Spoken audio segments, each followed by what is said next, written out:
Hey, Composing Gloves here, and this is pretty much the last video in the Music Theory Essentials videos, and it is on chord progressions. So we covered quite a bit of it in the last. I'm just going to give you some famous ones, some common ones, and then you can look up videos after videos. I may add to this series at some point, but this is pretty much, if you can grasp this idea, you are on your way to becoming a fabulous composer, someone who can see things and write out and understand patterns in music. So now you'll notice this is all kind of tonal theory. I've ignored rhythmical theory just for now. I've just decided to omit it. I'm more concerned about people seeing, and I feel like they'd be more empowered by seeing the harmonic theory behind things. So we know that we've got this one which is built off of our C. So we're moving around in the C major, and if we hit all the chords in that scale, that's called diatonic. So when we're using only notes in that scale, we're moving diatonically.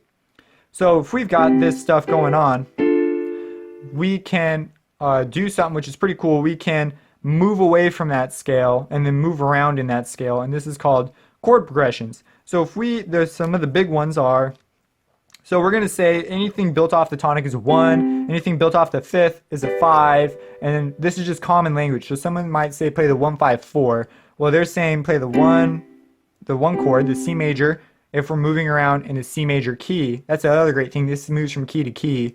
C major, G major, and then the 4 is the F major because that's the 4. Now they might say minor 1, major 5, which they would just say 5, and then like major 4. And you can still move around in keys like that. And you've got your chord progression. 1-4-5 is a big one. 1-5-4. And then you have your 2-5-1, which is big in jazz, and you can minor things and major things and add 7s. See, the great thing is now you know that you have your C major chord. So let's just take the idea of we're going to go from 1 to, well, they use Roman numerals as well to do this. Uppercase is major, lowercase is minor. So we have the 1, we're going to go 4, we're going to go 5. Okay, so we got 1, which is the C major, F major, and G major.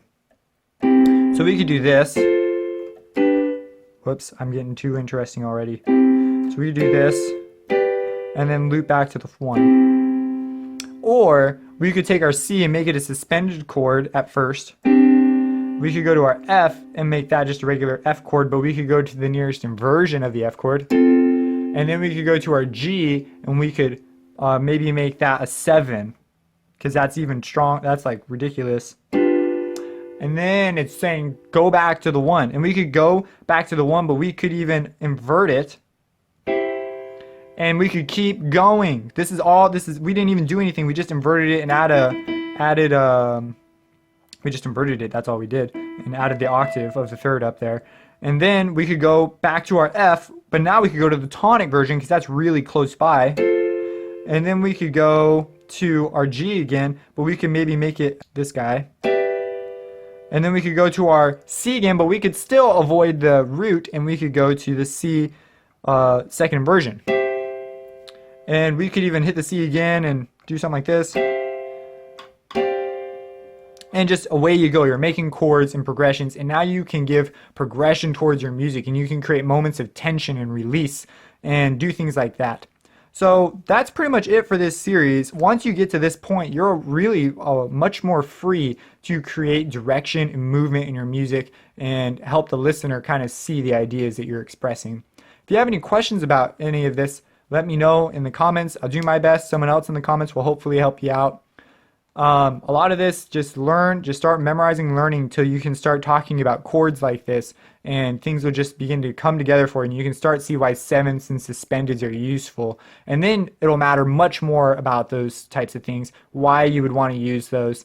That's why I sort of kind of covered them but breezed on. I may add to this series eventually. Maybe, I don't know, maybe one day it'll be a really in-depth series. Maybe it'll just stay this way. I just don't know. But if you've enjoyed these videos and they've been a help to you, please subscribe and share it with someone that you feel would find this useful. Check out my music on composinggloves.com and have a blessed day.